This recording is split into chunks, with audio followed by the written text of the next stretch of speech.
પ્રણામ. અંધેરી ઈસ્ટમાં વર્માનગરનું દેરાસર છે. આમ તો ગેરેજમાં છે, પણ એટલું સરસ એ લોકોએ દેરાસરને મેન્ટેન કર્યું છે ને એટલું સરસ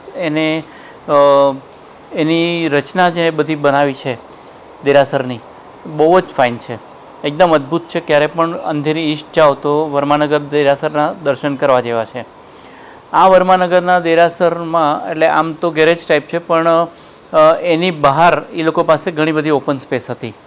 એ ઓપન સ્પેસમાં ઉપર છાપરું વગેરે નાખી કરી અને એ લોકોએ ત્યાં આગળ નાનકડી લોબી તૈયાર કરી હતી, જ્યાં આગળ બધું એમનું ઓફિસ વર્ક દેરાસરનું આ તે બધું થતું હતું. એની જે વોલ હતી એમાં ગમે એવા અમુક કેલેન્ડરો ને બધા ઇલેક્ટ્રિકના વાયરો ને બોર્ડ ને આ ને તેને હતું. તો એનું લુક એન્ડ ફીલ જે છે એ એટલું સરસ દેરાસર, પણ પછી બહારે આવો તો તમને એમ લાગે કે જાણે કે કંઈ અજીબ જ છે એમ. તો વર્માનગરના હિતેનભાઈ, જેમણે મારો સંપર્ક કર્યો હતો, એમણે મને બોલાવ્યો અને મને કીધું કે આપણે અહીંયા આગળ શું કરી શકીએ એમ. એમની ભાવના હતી તીર્થ અને ભગવાનના ફોટા વગેરે બનાવવાની, મૂકવાની. તો એમણે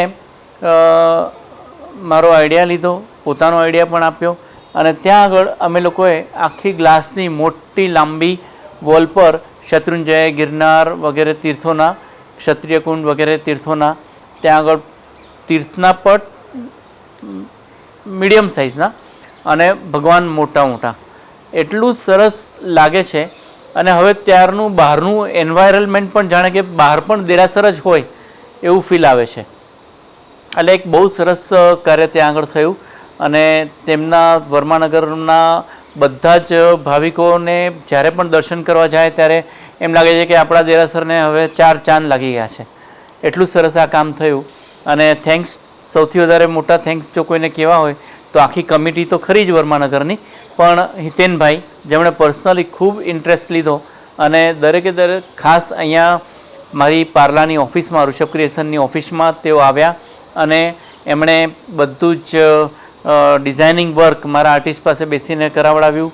આમ તો બધું ફાઇનલ હતું, છતાં પણ માઇનોર વસ્તુઓની પણ એમણે ધ્યાન રાખી અને કામ બહુ જ સરસ થયું. નાની નાની અડચણો તો દરેક કામમાં આવતી જ હોય, પણ અલ્ટિમેટલી બહુ ફાઇન આ કામ થયું.